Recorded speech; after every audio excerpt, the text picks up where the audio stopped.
බුද්ධාභිවන්දන සකල සත සසරින් මුදන්. සබ්බ දානං ධම්ම දානං චිනාතේ. දානයන් අතර උතුම්ම දානය ධර්ම දානයයි. අදත් බොදුනුවන්ගේ හදවතේ නාලිකාවේ මෙත් සදහම් විකාශයේ මෙත් බුද්ධාභිවන්දනා අතිඋතුම් දායකත්ව සධර්ම දේශන මාලාවේ තවත් පින්වන්ත සධර්ම දේශනාවක් සමගිනුයි ඔබ අප මෙලෙසින් එක් හාසු වන්නේ. අද දිනේදීත් අපගේ ගෞරවනීය ආරාධනය පිළිගෙන මේ සධර්ම දේශනයට වැඩමවා වදාළේ අවසරයි සිහිපත් කරන්නට පූජ්‍යපාද මාතර මහින්ද හිමිපාණන් වහන්සේව පාදාභිවන්දනීය නමස්කාර පූරකව සධර්ම දේශනයට පිළිගනු ලබනවා. ඒ වගේම අද මේ සධර්ම දේශනාවේ බැතිබර දායකත්වයේ ගෙන කටයුතු කරනු ලැබුවේ නන්දා දීරසේකර, දමිත් රසංග, චරිතා ප්‍රබෝධනී ඇතුළු ඒ පවුලේ සියලුම සුපින්වතුන් විසින්. ඔවුන්ගේ අරමුණු ලෙස මුදුන්පත් කොටගෙන තිබෙන්නේ දෙමාපියන්, සහෝදර සහෝදරියන්, දරුවන් ඇතුළු පවුලේ සියලුම දෙනාට නිදුක් නිරෝගී සුවපත් භාවය, දීර්ඝායු සම්පන්නිය ප්‍රාර්ථනා කිරීම.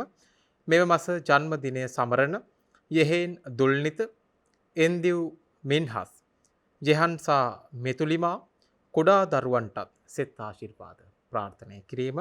ඒ වගේම ආච්චි, දෙමාපියන්, සහෝදර සහෝදරයන් ඇතුළු පවුලේ සියලුම දෙනාටත් නිදුක් නිරෝගී සුවපත් භාවය, දීර්ඝායු සම්පන්නිය ප්‍රාර්ථනා කිරීමත් පවුලේ කුඩා දරුවන් වන යෙහෙන් එන්දිව් කොමුත් ජනුද පුතාලටත් යහන්සා ඔකිත් මාදියනියන්ටත් නිදුක් නිරෝගී සුවපත් භාවය, දීර්ඝායු සම්පන්නිය ප්‍රාර්ථනා කිරීමත් දේශකයන්න් වහන්සේටත් නිදුක් නිරෝගී සුවපත් භාවය, දීර්ඝායු සම්පන්නිය ප්‍රාර්ථනා කිරීමත් මේට මාස 11කට පෙර අභාව ප්‍රාප්ත වූ ඩී.එම්. ජයසිංහ සීයාටත් පරලොව ජීවිතය සැපවත් වීමටත් එක්මන් භවයක නිර්වාණ අවබෝධයේ පිණිසම මේ කුසල ධර්මයන් හේතු වාසනා වේවා කියා ප්‍රාර්ථනා කර සිටිනවා. තවද මිය පරලොව යන්නාට යෙදුනා වූ සියලුම ඥාති හිත මිත්‍රාදීන්ට පින්පෙත් අනුමෝදන් කිරීම තමයි මේ ශ්‍රද්ධාවන්ත පින්වතුන්ගේ අරමුණු ප්‍රාර්ථනයන් ලෙස හුවා දක්වා තිබෙන්නේ. ඒ අරමුණු ප්‍රාර්ථනයන් ඒකාන්තයෙන්ම සඵල වේවා. සාදු සාදු සාදු.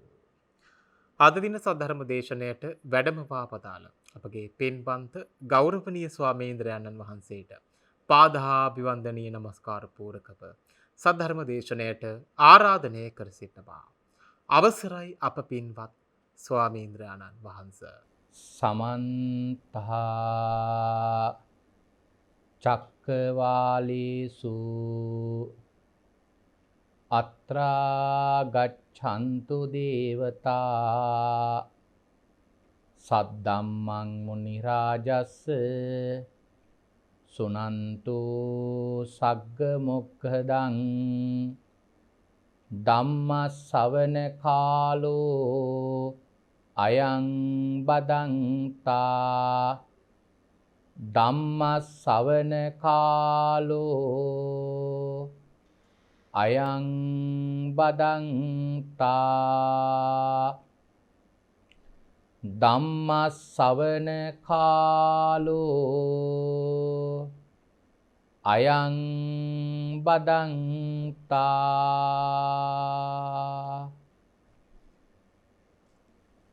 නමෝ තස්ස භගවතෝ අරහතෝ සබ්බ ධම්මේසු අප්පටිහත ඥානචාරස්ස දස බලදරස්ස චතු වේසාරච්ච විසරදස්ස සබ්බ සත්තුත්තමස්ස ධම්මිස්සරස්ස ධම්ම රාජස්ස ධම්මත්සාමිස්ස තථාගතස්ස සබ්බඤුනෝ සම්මා සම්බුද්දස්ස. නමෝ තස්ස භගවතු අරහතෝ සබ්බ ධම්මේසු අප්පටිහත ඥානචාරස්ස දස බලදරස්ස චතු වේසාරච්ච විසරදස්ස සබ්බ සත්තුත්තමස්ස ධම්මිස්සරස්ස ධම්මරාජස්ස ධම්මත්සාමිස්ස තථාගතස්ස සබ්බඤුනෝ සම්මා සම්බුද්දස්ස නමෝ තස්ස භගවතෝ අරහතෝ සබ්බ ධම්මේසු අප්පටිහත ඥානචාරස්ස දස බලදරස්ස චතුවේ සාරච්ච විසරදස්ස සබ්බ සත්තුත්තමස්ස ධම්මිස්ස රස්ස ධම්මරාජස්ස ධම්මත්සාමිස්ස තථාගතස්ස සබ්බඤුනෝ සම්මා සම්බුද්දස්ස. උතුම් වූ භාග්‍යවතුන් වහන්සේට මාගේ උතුම් වූ නමස්කාරය වේවා. ධම්මස්වාමී ලෝකස්වාමී භාග්‍යවතුන් වහන්සේට අයිති ධර්මයක් දේශනා කරන මේ වෙලාවේ මාගේ මොවින් වැරදි වචනයක් පිට නොවේවා, මිත්‍යා දෘෂ්ටික වචනයක් පිට නොවේවා, මගේ අදහසක් ධර්මයට විරුද්ධව පිට නොවේවා. උතුම් වූ භාග්‍යවතුන් වහන්සේගේ සත්‍යමෝ බුද්ධ වචනය භාග්‍යවතුන් වහන්සේ සතුටු වෙන ආකාරයට දේශනා කරන්න මට ශක්තිය ලැබේවා. ඒ සඳහා සියලු ආර්යයන් වහන්සේලාගේ අනුග්‍රහය ලැබේවා. සියලු සත්පුරුෂයන් වහන්සේලාගේ අනුග්‍රහය ලැබේවා. සියලු ශාසන ආරක්ෂකයන් වහන්සේලාගේ අනුග්‍රහය ලැබේවා. හැම දිනාටම භාග්‍යවතුන් වහන්සේගේම ධර්මය අවබෝධ කරගෙන උතුම් චතුරාර්ය සත්‍ය ධර්මයම අවබෝධ කරගනිත්වා. සාදු සාදු සාදු.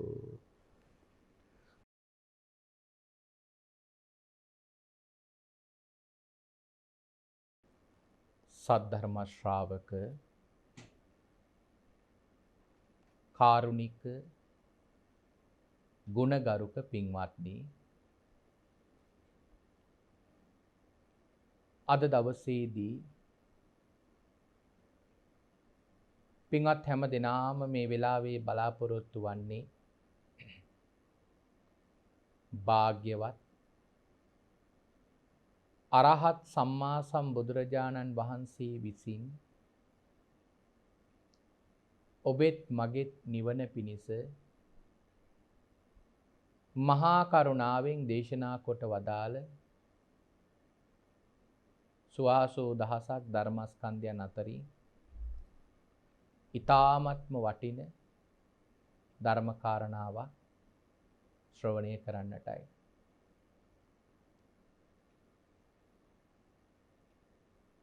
අද ධර්මානුශාසනාව සඳහා ඊ타ම වටින වැදගත් දේශනාවක් මාතෘකාව හැටියට තෝරා ගත්තා. ඒ තමයි පේතවත්තු පාළියේ එන උරඟ පේතවත්තුව කියන කතාව. බුදුරජාණන් වහන්සේ සවැත් නුවර ජේතවනාරාමේ වැඩ වාසය කරන කාලේ දවසක් මහා කරුණා සමාපatti ඥානී ලෝකේ දිහා බලනකොට උන්වහන්සේ දකිනවා එක්තරා පියෙක් තමන්ට හිටපු එකම පුතා මරණයටපත් වෙලා ඒ දුක වේදනාව දරා ගන්න බැරුව අඬමින් ශෝක කරමින් කල් ගෙවනවා. නමුත් බුදුරජාන් වහන්සේ දැක්කා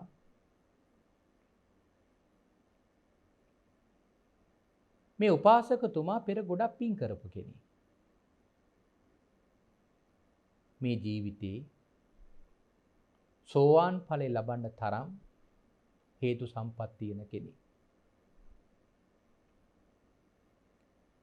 ඒ නිසා ඔහුගේ දුක වේදනාව සංසිඳුවොත් ඔහුට මේ ජීවිතේ සෝවාන් වෙන්න පුළුවන්. මෙන්න මේ ලාභය භාග්‍යවතුන් වහන්සේ දැකලා භාග්‍යවතුන් වහන්සේ උපාසකතුමාගේ ගෙදරට පිණ්ඩපාතේ වැඩියා. භාග්‍යවතුන් වහන්සේ වැඩි බව දැකපු උපාසකතුමා පෙරමගට ගිහිල්ලා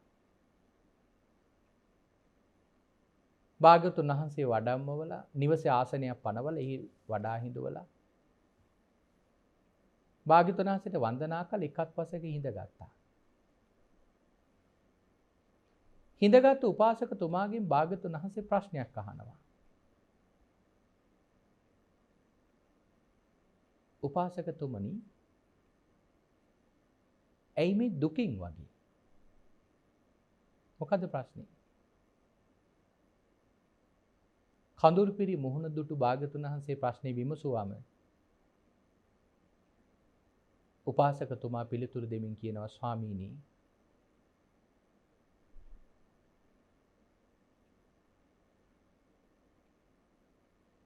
මට හිටියේ එකම පුතයි.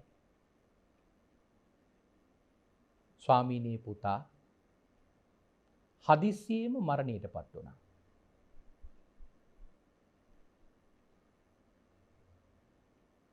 මට මේ මගේ ප්‍රිය වූ මනාපෝ පුතාගේ දුක වේදනාව දරා ගන්න බැරුවයි ස්වාමීනි මම මේ අඬන්නේ. ඒ වෙලාවේදී බුදුරජාණන් වහන්සේ උපාසකතුමාට උරග ජාතකය කියලා ජාතකයක් දේශනා කරනවා. භාග්‍යවතුන් වහන්සේ දේශනා කරනවා,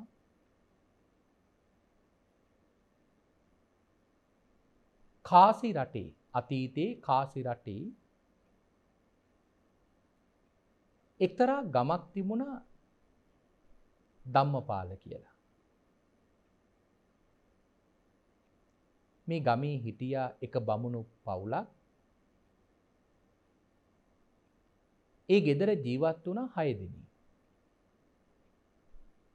බමුණයි, බැමිණියයි, දුවයි, පුතයි, පුතාගේ බිරිඳයි, එක 16කට.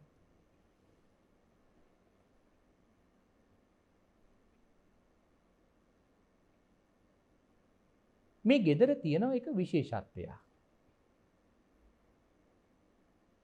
ඒ විශේෂත්වය තමයි ඒ මුළු ගෙදරම අය හැමදාම මරණ සතිය වඩනවා. මොකද මේ මරණ සතිය වඩනවා කියන්නේ? මම මැරෙනවා, මම මැරෙනවා, මම මැරෙනවා කියලා මෙනෙහි කරනවා.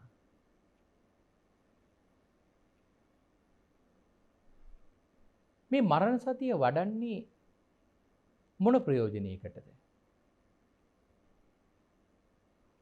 භාග්‍යවතුන් වහන්සේ එක්තරා අවස්ථාවක දේශනා කරනවා, යම් කිසි කෙනෙක් මරණ සතිය වඩන්නේ නැත්තම්, හරියට උපමාවක් කියනවා, සර්පයෙක් දැකපු වෙලාවට සර්පයන්ට බිය කෙනෙක් බියටපත් වෙන යම්සේද ආන්නේ වගේ මරණය හැමෝම බියටපත් වෙනවා. හිතන්නකො සර්පයන්ට බය කෙනෙක් ගමනක් යනකොට එක පාරටම සර්පයෙක් දකිනවා. ඉස්සරහට වැටෙනවා. ඉස්සරහින් යනවා.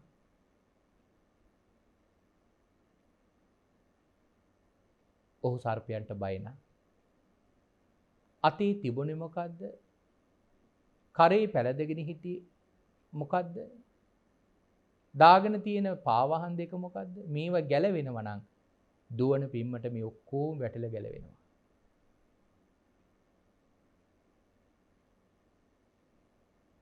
බිම වැටිලා, තුවාල වෙලා, අතපය කඩාගෙන කෑ ගහලා කොච්චර බිය වෙනවද? සමහර වෙලාවට සර්පයෝ වගේ දැක්කා. පොඩි වයර් කෑල්ලක්, පොඩි ලණු කෑල්ලක්. එහෙම දැක්කමත් කොච්චර බය වෙනවද?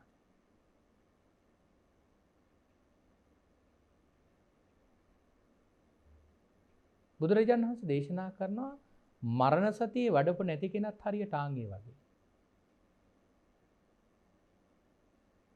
මරණය එන වෙලාවට ඒ වගේ බිය වෙනවා. මරණ සතිය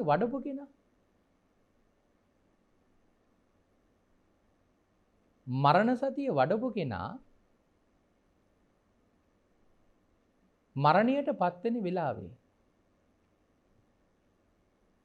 හරියට සර්පයෙක් දැක්කලා සර්පයන්ට බිය නැති කෙනෙක් සර්පය ඉවත් කරන යම්සේද ආනේ වගේ.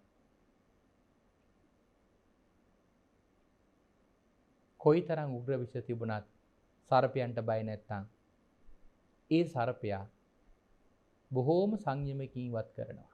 කලබල කරන්නේ, දුවන්නේ, කෑ ගහන්නේ. ආන්න එහෙම ඉවතලා යන්නේ යම්සේද ආන්න ඒ විදියට මරණ සතිය වඩපු කෙනා මරණය හමුවේ නොබියව ඒ මරණයට මුහුණ දෙනවා. පිඟුතුනි මේ මරණීය වේදනාව අති භයානකයි. කොයිතරම් භයානකද කියලා කිව්වොත් අපි අනේපිඩු සිටුතුමා මරණයට පත් වෙලා සුගතියක ඉපදිලා මනුෂ්‍ය ලෝකෙට ඇවිල්ලා කියනවා තමන් විඳපු මරණීය වේදනාව අත්දැකීම. හරියට ශක්තිවන්ත පුරුෂයෝ දෙන්නේ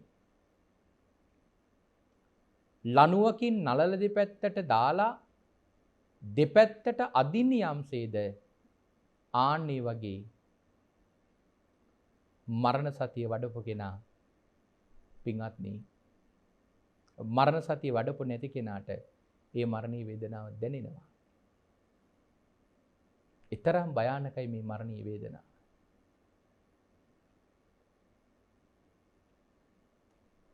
හැබැයි ඔක විඳපු කාටවත් ඇවිල්ලා කියන්න බෑනේ. මම මෙහි වේදනාවක් වින්දා කියලා. ඒ විතරක් නෙවෙයි ජීවිතයේ එක්කෙනෙකුට විඳින්න ලැබෙන එක වතාවයි.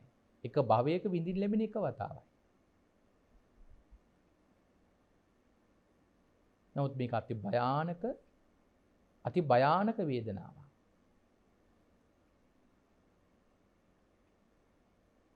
හැබැයි මරණ සතිය වඩපු කෙනාට ওই වේදනාව දැනෙනවා හරි අඩුයි. අපි මහා සුදස්සන රජතුමා හොඳට මරණ සතිය වඩපු කෙනෙක්. රජු මරණයට පත් වෙලා ඇවිල්ලා කියනවා තමන් මරණයේදී විඳපු අත්දැකීම. කොයි වගේ වේදනාවක්ද රජුට දැනුනේ කියලා කිව්වොත්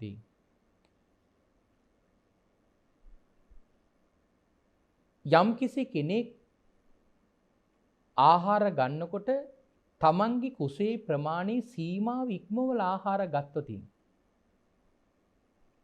ඔහුට ඇති වෙන යම්කිසි මතක්. ඒකට කියන බත් මත කියලා. ක්ලාන්ත බව, මත් බව, හිටගෙන ඉඳීමේ අපහසු බව ඇති වෙනවා. යම්කිසි කෙනෙකුට ඒ මත් බව ඇති වෙනකොට ආහාර වැඩිපුර අරගෙන ඇතිවෙන යම් බත් මතක් තියෙනවා නම් අන්න එවැනි වේදනාවක් තමයි පින්වතුනි මහා සුදස්සන රජතුමාට මරණයේදී ලැබිලා තියෙන්නේ.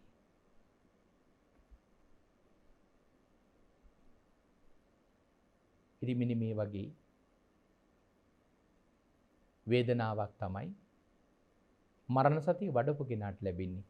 ඒකයි පින්වතුනි මේ මරණ සතිය වැඩිීමේ ලාභය. කොහොමද මරණ සතිය වැඩින්නේ? මම මැරෙනවා.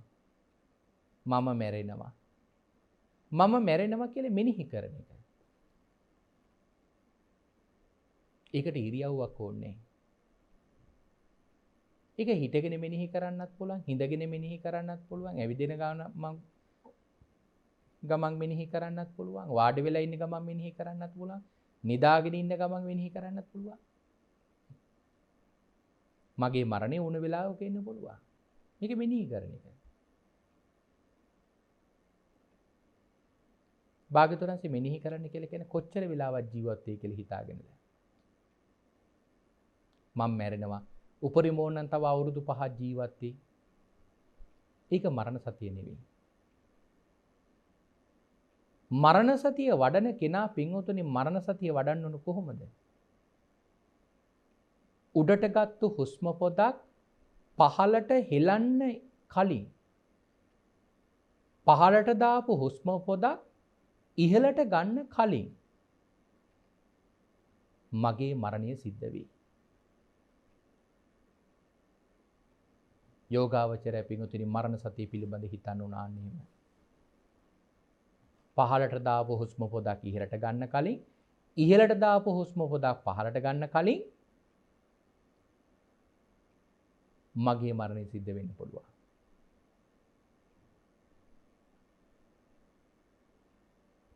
මෙන්න මේ වගේ පුංචි කාලය මරණ සතියට වඩන්න තියෙනවා.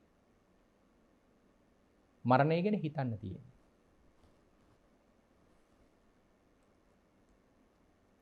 පින්වතුනි මරණ සතිය වඩන එක මේ තරම් ලාභයක්. මේ බමුණු කුලයේමයි මරණ සතිය වඩනවා.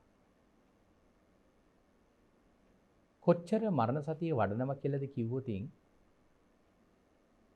ගෙදර කවුරු හරි කෙනෙක් එළියට බැස්සොත් යම් කටයුත්තකට එළියට යන්න කලින් ගෙදර ඔක්කොටම කියලා යනවා අප්‍රමාදී වෙන්න, කුසල් වඩන්න, මරණ සතිය වඩන්න, අකුසලයට හිත යොමු කරන්න එපා, අකුසල් කරන්න එපා, කුසලයේම හිත පිහිටුවාගෙන පින්කම් කරගෙන ජීවත් වෙන්න කියලා මෙන්න මේ වගේ අවවාදයක් දීලා එළියට යනවා කියලා කියන්නේ. මොකද ගිහිල් එනකන් තමන්ගේ ජීවිතය ගැන විශ්වාසයක් නැති නිසා. ඒ තරම් දියුණුවයි මේ පවුලේ බමුණු පවුලේ මරණ සතිය වැඩිම පිළිබඳව. දවසක් මේ බමුණයි පුතයි තමන්ට තියෙන කුඹුරක් සීසාන්න යනවා. දැන් බමුණා සීසානවා. ඒ කියන්නේ තාත්තා සීසානවා. පුතා කරපු වැඩි එළිය තියෙන එක වියලි පරඩලා ටික නියරක් අද්දර තිබිලා ඒක අතින් උගුල්ලනවා. ඔතන තියෙනව ලොකු ගහ. ওই ගහ ඇතුලේ ඉන්නව කළු නාගේ. අර දරුව දන්නේ නැහැ මේ නාගය ඇවිල්ලා දෂ්ට කරා. දරුව මරණයටපත් වුණා.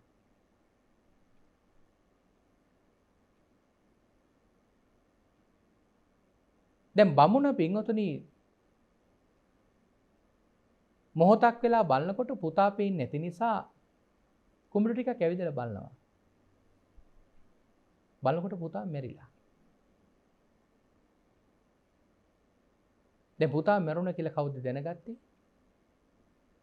තාත්තා. තාත්තා කෙනෙකුට කොච්චර වේදනාවක් මේ පුතාගේ මරණය සම්බන්ධයෙන් ඇති වෙන්න ඕනද? කොච්චර රළු හිතක් තිබුණත් තමන්ගේ පුතා මැරුණා කියලා දැනගත්ත ගමන් තාත්තා කෙනෙකුට පින්වතුනි ඒ වේදනාව දරා ගන්න බෑ. පස්සේ හිත හදාගත්තත් ඒ වෙලේ හරි අඬනවා.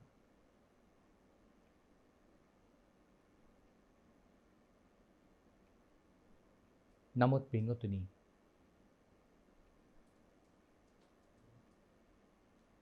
මේ බමුණා පුතා මැරුණු බව දැනගත්තම කිසිම ශෝකයක් කරෙත් නෑ. කිසිම ඇඬීමක් කළෙත් නෑ. නැගිටලා පාරේ ගියපු එක පුරුෂයෙකුට කතා කරලා ගෙදරට පණිවිඩයක් යවනවා. මොකද පණිවිඩය? අද කුඹුරට එනකොට එක බත් මුලක් ගේන්න. නිකන් එන්නත් එපා, නාලා හොඳ වස්ත්‍රයක් ඇඳගෙන ගින්දර ටිකකුයි මලුයි අරගෙන කුඹුරට එන්න. එච්චරයි පණිවිඩය. පණිවිඩ කරුවා ගෙදරට පණිවිඩය දුන්නම අම්මා දැනගත්තා පණිවිඩේ හැටියට නම් කවුරු හරි මැරිලා.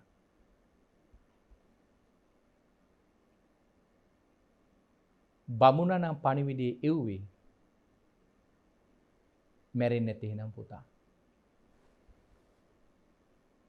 කවුද මේ හිතන්නේ? අම්මා. තමන්ගේ පුතා මැරුණා කියලා හිතන්නේ අම්මා. ඒ වෙලාවේදී බමුණා කිව් විදියටම ගෙදර පිරිස ඔක්කොම සූදානම් වෙලා කුඹුරට ගියා.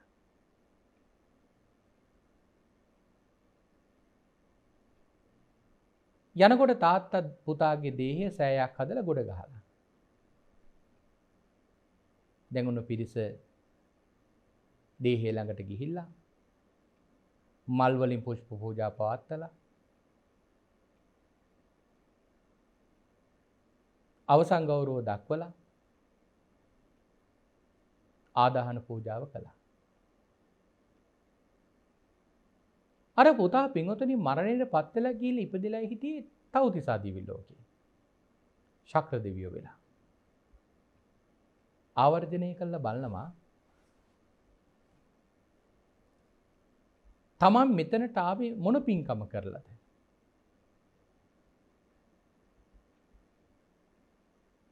ඒ වෙලාවේ දැක්ක අතීතය බලනකොට තමන් හිටපු තැන. හැබැයි තමන් විතරක් නෙමෙයි තමන්ගේ අම්මයි තාත්තයි ගෙදර ඇයතුත් මරණ සතිය වැඩුවා. ඔවුන්ගේ මරණ සතිය මොන වගේද කියලා බලා ගන්න ශක්‍ර දෙවියෝ එක බ්‍රාහ්මණයෙකුගේ වේශයක්ම වාගෙන අර කුඹුරට එනවා. දැන් ඉන්නේ බ්‍රාහ්මණී. බමුණාගේ ළඟට යනවා. බමුණාගේ ළඟට ගිහිල්ලා බමුණගෙන් මෙන්න මෙහෙම ප්‍රශ්නයක් අහනවා.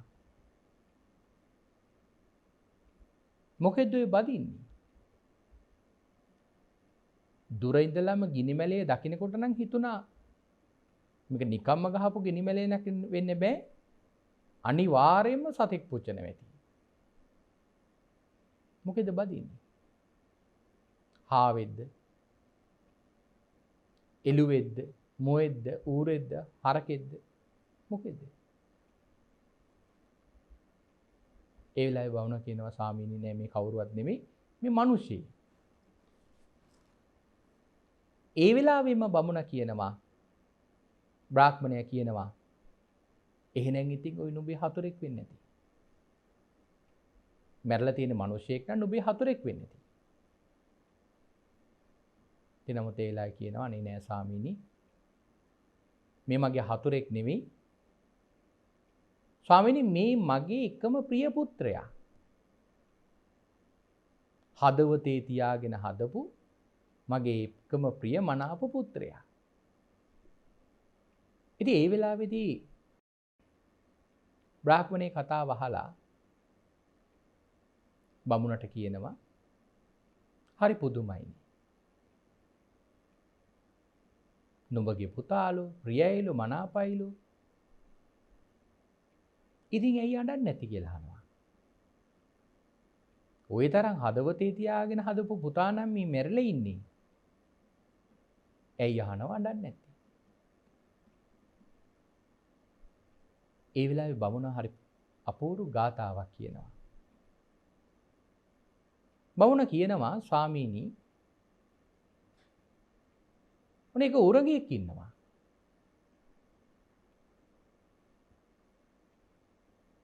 මේ උරගේ හැවක් අරිනවා. කියන්නේ සර්පෙක් හැවක් අරිනවා.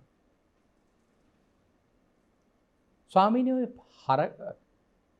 ඒ සර්පයා ඉවත් කරපු හැවෙන් කාට හරි ප්‍රයෝජනයක් තියනවද කියලා අහනවා. අඩු ගන්න සර්පයටම නෑ. ස්වාමීනි උරගේ අතහරින හැවක් වගේ තමයි ස්වාමීනි මේ තියෙන කෙනෙක් දරාගෙන ඉන්න මේ කය.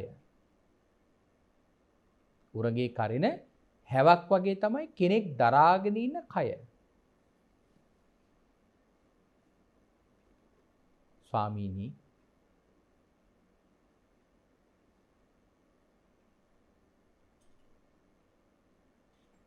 ඒ උරගයා නැවත හැවෙන් ප්‍රයෝජනයක් ලබන්නේ වගේ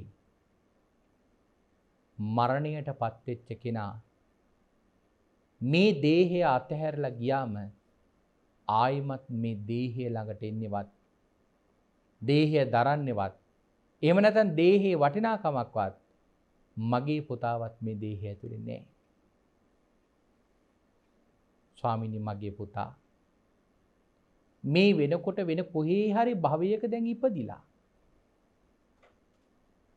මෙතන මගේ පුතා නැහැ. මෙතන දැන් මගේ පුතා නැහැ. මේ තියෙන පුතා දරපු දේහය. ස්වාමීනි මම මෙහි අඬනවද මම මෙහි hina වෙනවද මගේ පුතා දන්නේ නැහැ. ඉතින් අහනවා ස්වාමීනි මං කවුරු වෙනුවෙන්ද අඬන්නේ? මොකද පුතා දැන් වෙන කොහේ හරි භවයක කොහේ හරි ජීවිතයක් ලබලා ඇති. ඇත්තටම කියනවා නම් පින්වතුනි කෙනෙක් මරණයටපත් වුණාම වෙන්නේ ওই ටික.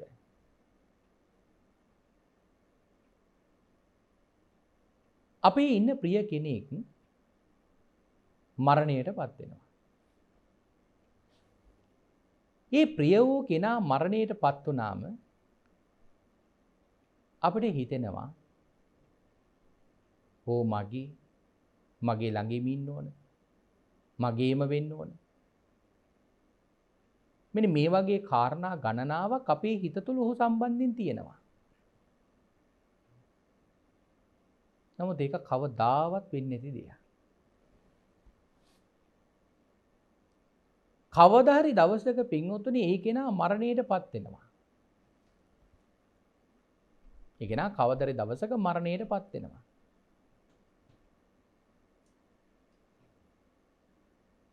මරණයටපත් වුණාම මරණින් මතුව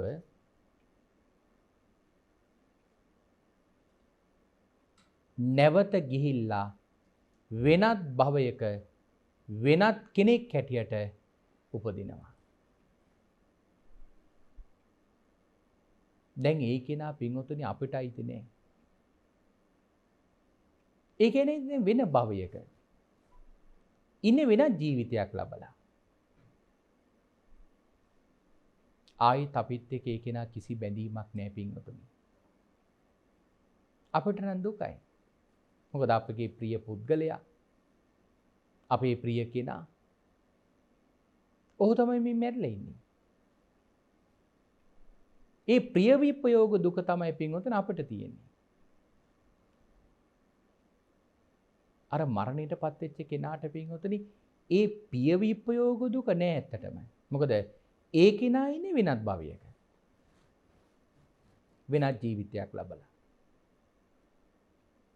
මනුෂ්‍ය භවයක් ලැබුවා නම් ඔන්න වෙන අම්මා තාත්තා දෙන්නෙක් වෙන ඥාති පිරිසක්. එහෙම ලැබෙන්නේ. ඒතර ඔහු බැඳෙන්නේ ඒ පිරිසත් එක්ක. ආයි ඔහුට අතීතයේ හිටපු අයත් එක්ක ගනුදෙනු නැහැ. ඒ බැඳීම් නැහැ. මේ අපේ ඥාතිය කියලා අපි වඳුන ගත්තත් ඔහුට ඒක කවුරු හරි ගිහින් කියලා ඔහු අපි හොයාගෙන ආවත් අර බැඳෙන බැඳීම ඔහු ළඟ නැහැ.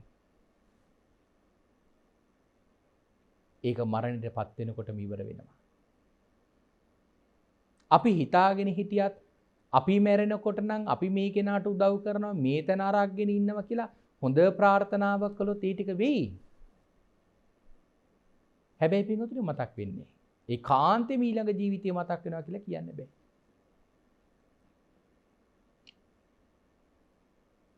අපිට පින්වතුනි මේ ජීවිතය අත්හැරනකොට නැවත ඊළඟ ජීවිතයක් ලැබෙනකොට ওই ටික ඔක්කොම අපිට ලැබෙනවා. ওই වේදනා ඔක්කොම අපිට ලැබෙනවා. ඒ ප්‍රිය කෙනෙක් නැපෙන්නේ නැති උනේ. මේකට එක උදාහරණයක් කියනවා නම් අපේ භාග්‍යවතුන් වහන්සේ දේශනා කරනවා මේ අස්සක කියලා රජ කෙනෙක් හිටියා. රජුට හිටියේ ඊටාම ප්‍රියමනාප පුතෙක්. රජුට හිටියේ ඊටාම ප්‍රියමනාප අග්‍රමහේෂිකාවක්. මේ අග්‍රමහිෂිකාව පින් කරගත්තේ නැහැ. මොකද ඒ කාලේ අබුද්ධෝත්පාද කාලය. ඒ නිසා ධර්මයේ නැහැ පින් කරගන්න බෑ.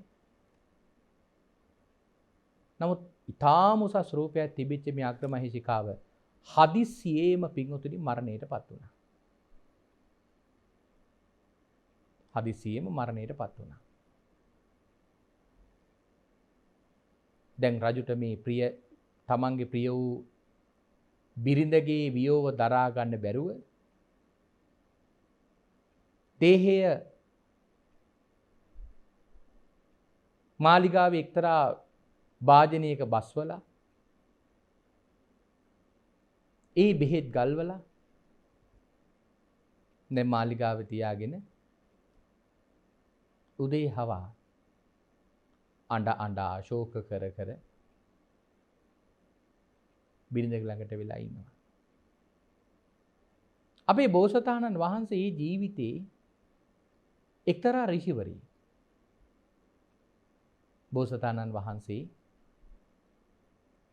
රජුගේ ප්‍රිය විප්‍රයෝග දුක නැති කරන්න ඕන කියලා හිතලා රජු මුණ ගැහෙනවා. රජුගෙන් අහනවා මහරජ නුඹ දන්නවද නුඹගේ පියා දැන් කොහෙද ඉන්නේ කියලා? නුඹ දන්නවද නුඹගේ අග්‍රමහිෂිකාව දැන් කොහෙද ඉන්නේ කියලා? නෑ ස්වාමී. දැනගන්න කැමතිද? කැමතියි ස්වාමී. එහෙනම් අහගන්න. නුඹගේ ප්‍රිය ස්වාමී බිරිඳ දැන් ඉන්නේ ගොමගොඩක ගොමු කුරුමිනියෙක් වෙලා. මේක පින්වතුනි අස්සක රජුට දරා ගන්න බැරි වුණා. රජු පිළි නොගත් බව දැනගත්තු බෝසතාණන් වහන්සේ 이르දියෙන් ගොමු ගොඩක් ගෙන්නේවා. ඒ ගොමු ගොඩ ඇතුළේ ඉඳලා කුරුමිනෝ දෙන්නෙක් ආවා.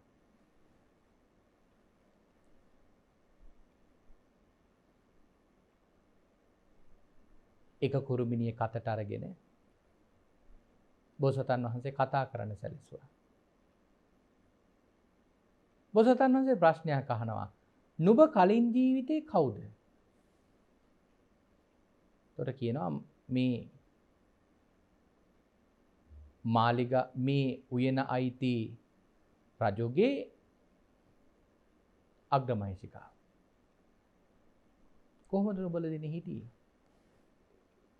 ස්වාමිනී කියන්න වචන නෑ. ඒ තරම් ප්‍රියමනාප ස්වභාවයෙන් අපි දෙන්න හිටියේ. ඉතින් ඒ වෙලාවේදී බෝසතාණන් වහන්සේ අහනවා දැන් ඔය කලින් තිබිච්ච ප්‍රිය බව, කලින් තිබිච්ච මනාප බව, කලින් තිබිච්ච ආදරය දැනුත් නුඹට අස්සක රජතුමා පිළිබඳව තියෙනවද? එතකොට නම් කියනවනේ නෑ ස්වාමීනි. දැන් නම් එහෙම දෙයක් නෑ. ස්වාමීනි දැන් මම ඔය කියපු බැඳීම් වලින් බැඳිලා ඉන්නේ දැන් ලැබිච්ච ස්වාමියාත් එක්ක. ස්වාමීනි දැන් ලැබිච්ච ස්වාමියාට මම කොච්චර ආදරේද කියලා කිව්වොත් මට කිව්වොත් අස්සක රජතුමාගේ ලේ අරගෙන මගේ ස්වාමියාගේ පාදක දෝවණය කරන්න කියලා. ස්වාමීනි මං ඒකත් කරන්න සූදානම් කිව්වා.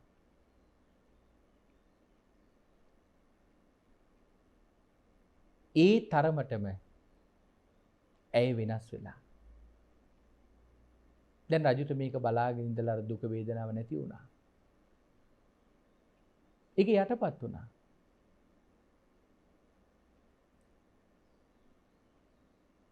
ඕක තමයි පින්වතුනි මේ සංසාරේ හැටි.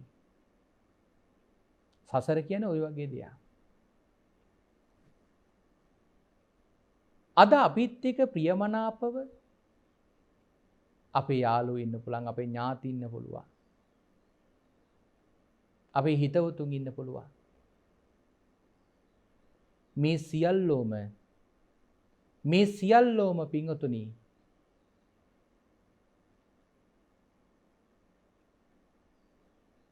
යම් දවසක අපිවත් හැරලා යනවා. එදාට අපි ඔවුන් අතරේ තිබිච්ච ඒ බැඳීමේ ගනුදෙනු ඉවරයි. ආයෙ එතනින් එහා පැත්තට බැඳීමක් නැහැ. අර උබ්බරී කියලා එක කතාවත්තුවක් තියෙනවා පේතවත්තුවේ. උබ්බරී කියලා එක අග්‍රමහේශිකාවක් හිටියා. ඔහුගේ ස්වාමියා ඒ රටේ රජු මරණයටපත් වුණා හදිස්සියෙම. මේක දරා ගන්න බැරුව අර උබ්බරී රජු වල දාපු සෝහන ළඟට ගිහලා හැමදාම අඬනවා.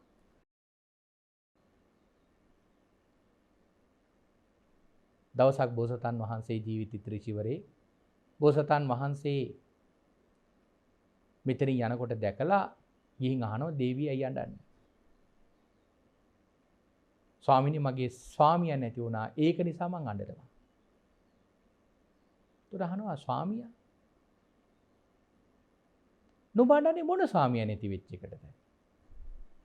අඬන්නේ නැහැ ස්වාමියා කියලා කියනවා හේතුව ස්වාමියා නැති වෙච්ච නිසා. ඉතින් අහනවා නුඹ අඬන්නේ මොන සෙමේ නැති වෙච්ච නිසාද? ඒ වෙලාවේ කියනවා ඇයි ස්වාමීනි මට ස්වාමිවරු ගොඩක් නෑ. මගේ එක සැමියා හිටියේ.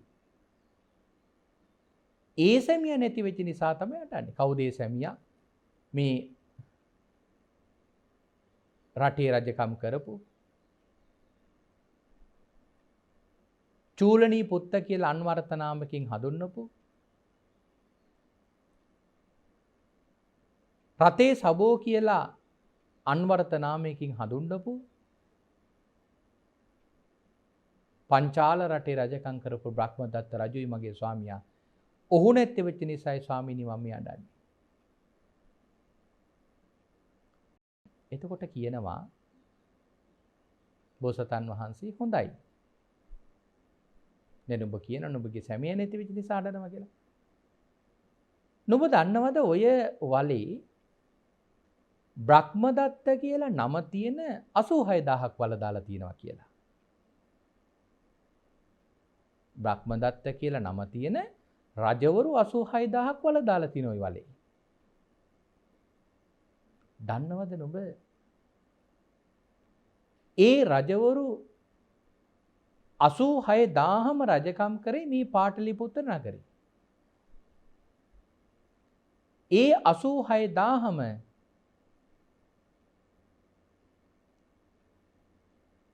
චූලනී පුත්ත රතේ සබෝ කියලා අන්වර්ථ නාමයන් වලින් හැඳින්වෙව්වා. ඒ විතරක් නෙමෙයි නුඹ දන්නවද? ඒ 86000 දිනාටම ස්වාමි වෙලා හිටියේ වෙන කවුරුවත් නෙවෙයි නුඹයි.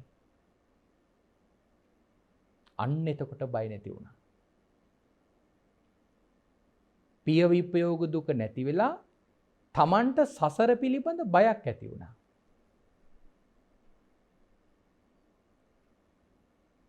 පින්වතුනි ඒ වෙලාවේ අර කාන්තාවගේ පිය විපයෝග දුක නැති වුණා.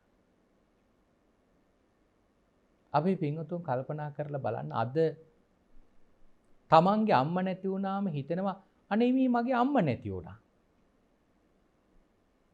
අම්මා නැති වෙලා අපි අඬනවා. තාත්තා නැති වුණාම අනේ මගේ තාත්තා නැති වුණා කියලා අඬනවා. සැමියා නැති වුණාම අනේ මගේ සැමියා නැති වුණා. අනේ මගේ බිරිඳ නැති වුණා. අනේ මගේ දරුවෝ නැති වුණා කියලා අඬනවා. කෙලවරක් පණවන්න බැරි ආපෝ සංසාර ගමනේ පින්වතුනි ඔය අඬන්නේ මේ සංසාරේ තවත් එක අම්මා කෙනෙක් වෙනුවෙන් විතරයි. අඬන්නේ තවත් එක තාත්තා කෙනෙක් වෙනුවෙන් විතරයි. එක බිරිඳක් එක සැමියෙක් වෙනුවෙන් විතරයි මේ ජීවිතය අඬන්නේ. හැබැයි මතක තියාගන්න කෙලවරක් නැතුව ආපු සංසාර ගමනේ පින්වතුනි අඬපු කඳුළු ටික එකට එකතු කරාම මහා සාගරේ ජලයටත් වඩා විශාලයි. අම්මා මැරිලා. අම්මා මැරිලා අඬපු කඳුළු ටික එකට එකතු කළොත් මහා සාගරයේ ජලයට විශාලයි. ඒ තරම් අපි අඬලා තියෙනවා. මේ ජීවිතේ ඒ අඬාගෙන ආපු කෙලවරක් නැතුව ආපු සංසාර ගමනේ තවත් එක තාත්තා කෙනෙක් විතරයි මේ නිසයි මේ අඬන්නේ. ආයිමත් මේ ජීවිතේ වරුණාම ආයිමත් ඊළඟ ජීවිතයක් එනවා. ඒ ජීවිතෙත් ඔය වගේ අම්මා තාත්තා දෙන්නෙක් ලැබෙනවා. ওই විදිහටම අම්මා තාත්තා දෙන්නේ මැරුණාම අපි අඬනවා. නමුත් පින්වතුනි භාග්‍යවතුන් වහන්සේ දේශනා කරලා තියෙන්නේ හැම වෙලාවකම මෙන්න මේ සාංශාරික කියන බය තේරුම් කරගන්න. ඒ බය තේරුම් අරගෙන ජීවත් වෙන්න. වෑයම් කරන්න, වීරිය වඩන්න. මේක තමයි පින්වතුනි බුදුරජාණන් වහන්සේගේ දේශනාව. මේක තමයි භාග්‍යවතුන් වහන්සේගේ ධර්මය. භාග්‍යවතුන් වහන්සේ අපට දේශනා කළ තියෙන අංග එහෙමයි. නමුත් අපිට තියෙන එකම දෙයයි මෙන්න මේ සංසාරේ තවත් කොච්චර වතාවක් අපට ওই විදියට අඬන්න වේද? දැන් අපේ ඥාතියට මේ කිසි දුකක් නැහැ. දැන් ආයිමත් අලුත් පිරිසක් එක්ක අලුත් විදියට ජීවත් වෙනවා. නමුත් අපි අඬනවා. මම ඒක කියන්නේ කලින් ජීවිතේ මගේ ඥාති මේ හිටියා කියන එක මතකත් නැහැ. මතක් වුණත් අඬන්නෙත් නැහැ. ඒ දන්නේ දැන් එල්ලෙන්නේ දැන් ඉන්න ප්‍රිය පිරිසත් එක්ක. ඉතින් මෙන්න මේ කාරණාව අපේ පිටුතුන් නුවණින් තේරුම් කරගන්න. මොකද කෙනෙක්ගේ මරණය පින්වතුනි හරි වාසනාවන්ත මරණයක් වුණොත් ඒ වාසනාවන්ත මරණයක් වෙන්නේ මහ පින් කරගත්තු නිසාමයි. අද මේ මිය ගියපු මේ පියාණනෝ ඒ වගේ ගොඩක් පින් කරගත්තු කෙනෙක් කියලා සඳහන් කළා. බොහෝ පින් දහම් කරගත්තු කෙනෙක් කියලා මතක් කළා. පිටුතරේ පින නිසාම තමයි සමහර වෙලාවට මේ පිට සඳහන් කරා. ඒ අම්මට මේ තාත්තා මෙරළ බවවත් ආරංචියක් නැතුව රෝහලට වෙලා දින 14 ප්‍රතිකාර ලැබුවා කියලා. ඒතර බලන්න පින්වතුනි එතන විශේෂ කරුණක් සඳහන් කළා. ඒ තාත්තයි අම්මව බලන්න ඇවිල්ලා තියෙනවා. ඒතර තාත්තා මැරිලා. මොකද ඒකෙන් එක අදහසක් ගන්න පුළුවන්. ඒ තමයි ඒකාන්තේ මේ තාත්තගේ ඊළඟ ජීවිතය උසස් සුගති සම්පත්තියක් ලබා කියන කාරණාව නම් ඒකාන්තේ මේ කාරණාවත් එක තහවුරු කරගන්න පුළුවන්. උසස් සුගති සම්පත්තිය. හැබැයි සුගති සම්පත් ගියපු කෙනා කොච්චර සුගතියක් ලබලා තියෙනවද කියලා කිව්වත් කොයිතරම් සිහියක් මේ මනුෂ්‍ය ලෝකේ පුරුදු පුහුණු කරාද කියලා කිව්වොත් දිවි ලෝකෙට ගියපු ගමන්ම මතක් වෙලා තියෙනවා මගේ ඥාතිය හවල් තැන ඉන්නවා කියලා. හැබැයි ඕක හැම දෙවි කෙනෙකුටම ආවර්ජනය කරන්න බෑ. ඒකට හේතුව තමයි පින්වතුනි දිවි ලෝකේ විනාඩියක් ගත වුණා කියලා කියන මනුෂ්‍ය ලෝකේ බොහෝ අවුරුදු ගාණක් ගෙවිලා. දිවි ලෝකේ වරුවක් ගෙවුණා කියලා කියන්නේ මනුෂ්‍ය ලෝකේ අවුරුදු ගාණක් ගෙවිලා. ඒක තමයි හේතුව. ඒක තමයි එතන ඇත්ත කාරණාව. නමුත් පින්වතුනි මේම තාත්තා මැරිලා එහෙම ජීවිතයකට ගිහිල්ලා හිටපු නිසා තමයි තමන්ගේ ළඟට තාත්තා බලන්න ආවේ. එහෙම වෙන අවස්ථා ගොඩාක් තියෙනවා. දැන් අපේ බෝසතාණන් වහන්සේ එක්තරා ජීවිතයක පින්වතුනි එක සිටුවරයෙක් වෙලා උපදිනවා. හැබැයි කුඩා කාලේ ඉඳලම අදහසක් තියෙනවා බ්‍රහ්මචාරී වෙන්න. නමුත් දෙමාපියන්ගේ කැමැත්තට විවාහ වෙනවා. විවාහ වුණත් දෙන්නත් එක්ක එකතු වෙන්නේ නැහැ. දෙන්නත් එක්ක බ්‍රහ්මචාරීව ජීවත් වෙනවා. නමුත් බෝසතාණන් වහන්සේ මරණයටපත් වෙලා ඔන්න සුගතිය උපදිනවා. ශක්‍ර දෙවියෝ වෙලා.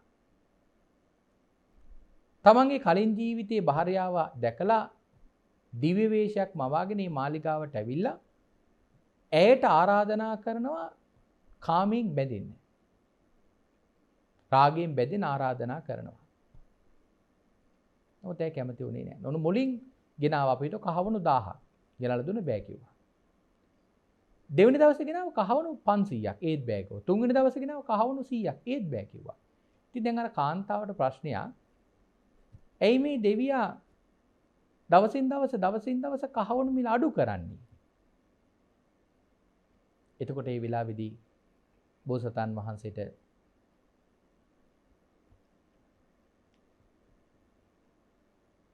මේ කාරණාව කියනවා.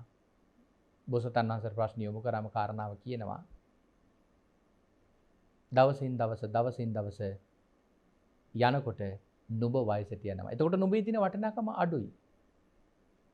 නමුත් ඇයි එහෙම හැසිරෙන්නේ නැත්තේ අර බ්‍රහ්මචාරී ජීවිතය පතපු නිසා? නමුත් බෝසතාණන් වහන්සේ දවස ගානේ අඩු කරේ ඒ කාරණාව නිසා. ඒ කාරණාවේ මෑයට බණ කියලා ඇයිගේ ජීවිතය සුගත සම්පත්තියක්ම කරනවා. ඉතින් මේක තමයි පින්වතුනි මෙතන විශේෂ කාරණාව. ඉතින් එහෙම දිවි ලෝකේ ඉඳලා පවා පින්වතුනි කෙනෙකුට එන්න පුළුවන්. එහෙම වෙච්ච අවස්ථා අපේ දහමේ ඕන තරම් තියෙනවා. ඒ නිසා මේ තාත්තගේ ඊළඟ ජීවිතයේ පින්වතුනි අතිශයින්ම පුණ්‍යවන්තයි කියලා කියන්න පුළුවන්. එහෙම ජීවිතයක් ලැබෙනවා නම් තාම අතලොස්සයිකට ලැබෙන්නේ සුදුසුකම් ලබන්නේ. මොකද බොහෝ දිනක් ගමන් මඟ මිත්‍යා දෘෂ්ටික නිසා. එනිසා මේ කාරණාවෙන් අවබෝධ කරගන්න ඒ තාත්තා ඒ සීයා දැන් ජීවත් වෙන්නේ ඊටාම සුඛෝපභෝගී ජීවිතයක. කොච්චර සතුටුද කොච්චර වටිනවද බලන්න. අවුරුදු දහස් ගණනක් ආයුෂ තියෙනවා. මනුෂ්‍ය ලෝකයේදී පින්වතුනි ආහාර තිබුණත් අනුභව කරන්න බෑ සමහරලාට ලෙඩ. නමුත් ඒ දිවි ලෝකේ යම් දෙවියෙක් ඉපදුණොත් අවුරුදු 20ක පෙනුමකින් උපදින්නේ අවුරුදු 100ක් 1000ක් ලක්ෂයක් කෝටියක් තීතියට තවර අවුරුදු 100 පෙනුම නැති වෙන්නේ නේ. ඒ වගේ තමයි දිවි ලෝකේ හැටි. ඉතින් වන් සුගත සම්පත්තියක් ලැබලා තියෙනවා නම් තමන්ගේ පියා තම කොච්චර සතුටු වෙන්න ඕනද? ඒක කියලාවත් කරගන්න බැරි වෙච්ච දෙයක්. ඉතින් මේ කියන කාරණාව නුවණින් අවබෝධ කරගෙන හැකිතාක්ම තමන්ගේ පියා වෙනුවෙන් පින් දහම් කර කර ඒ පියාණන්ට පින් දෙන්න. අදත් අපි මේ වෙලාවේ රැස් කරගත් උදාාර කුසලානිසංස ධර්මයන්ගේ බලයෙන් ඒ ආදරණීය පියාණන්ට අපි මේ වෙලාවේ පින් දෙනවා. මූලික වශයෙන් මේ දේශනාවේ දායකත්වය දරන්නේ රත්මලාන මීඩියල් හරස්පාර පදිංචි නන්දා දීරසේකර දමිත් රසංග චරිතා ප්‍රබෝධිනී කියන මෙන්න මේ පින්වන්ත පිරිස. බලාපොරොත්තු වෙනවා දෙමාපියන් සහෝදර සහෝදරියන් දුවා දරුවන් ඇතුළු සියලු දෙනාට නිදුක් නිරෝගී සුව සම්පන්නිය ප්‍රාර්ථනා කරන්න මේ වෙලාවේ විශේෂයෙන්ම බලාපොරොත්තු වෙනවා. ඒ හැම දිනාටම නිදුක් නිරෝගී සුවපත් භාවයේ සැලසේවා. කායික මානසික සුවපත් භාවයේ සැලසේවා කියලා මේ වෙලාවේ සෙත් ප්‍රාර්ථනා කරනවා. ඒ වගේම උපන් දිනේ සමරන යෙහෙන් දුල්නිත පුතුණුවන්ට ඉන්දියු මින්හස් පුතුණුවන්ට යහන්සා මිතුලිමා කුඩා දරුවාට සෙත් ප්‍රාර්ථනා කරනවා. ඒ දරුවන් හැම දිනාටම නිදුක් නිරෝගී සුවපත් භාවයේ සැලසේවා. ඒ දරුවන්ගේ අනාගත ජීවිත යහපත් වේවා සුවපත් වේවා සැපවත් වේවා. අනාගතේ ගමන් කරන ගමන් මඟ කිසිම බාධාවකින් තොරව තාම යහපත්ව කරගෙන යන්නට ශක්තිය ධෛර්යය සැලසේවා කියලා මේ වෙලාවේ අපි ආශිර්වාදේ කරනවා. ඒ වගේම ආච්චි දෙමාපියන් සහෝදර සහෝදරියන් දරුවන් ඇතුළු හැම දිනාටමත් ආශිර්වාදේ කරන පවුලට සම්බන්ධ හැම දිනාටමත් කුඩා දරුවන් වර යෙහෙන් ඉන්දියු ඒ වගේම කුමුත් චනුත් කියන පුතාලටත් යහන්සා ඔකිත්මා කියන දිනිවරුන්ටත් ආශිර්වාදේ කරනවා. දේශිකයන් වහන්සේ වන අපටත් සෙත් ප්‍රාර්ථනා කරනවා. විශේෂයෙන්ම මීට මාස 11කට පෙර මියගේ ඩී.එම්. ජයසිංහ පියාණන්ට ඒ සීයාට මේ පින් අනුමෝදන් කරනවා. එතුමා මේ පින් අනුමෝදන් වේවා. එතුමාගේ සසර ගමන සුවපත් වේවා. එතුමා ප්‍රාර්ථනා කරපු බෝධියකින් උතුම් චතුරාර්ය සත්‍ය ධර්මය අවබෝධ වේවායි අපි සාදු කියා මේ වෙලාවේ පින් අනුමෝදන් කරනවා.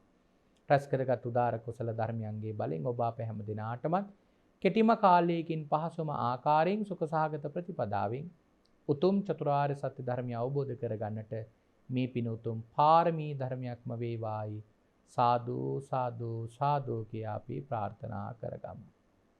ආකාසට්ටහා චුම්මට්ටහා දේවානාගා මහිද්దికා පුඤ්ඤන්තං අනුමෝදිත්වා චිරන් රක්칸තු සම්මා සම්බුද්ධ ශාසනං චිරන් රක්칸තු සම්මා සම්බුද්ධ දේශනං චිරන් රක්칸තු සම්මා සම්බුද්ධ ශාවකං.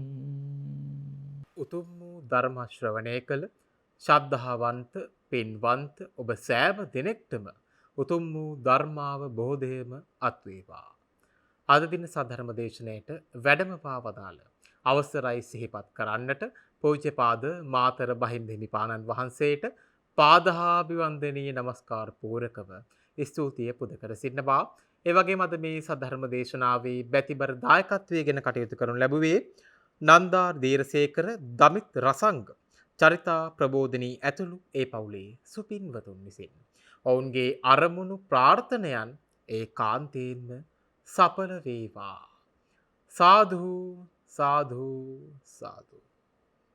තවත් මෙවැනිම දවසක උතුම් වූ සධර්ම දේශනාවක් සමගින් ඔබේ නිවහනෙන් හමු වීමේ බලාපොරොත්තුවෙන් ඔබගේ නිවහනෙන් සමුගෙන යන්නට අවසරයි. ඔබ සැමට සම්මා සම්බුදු සරණයි.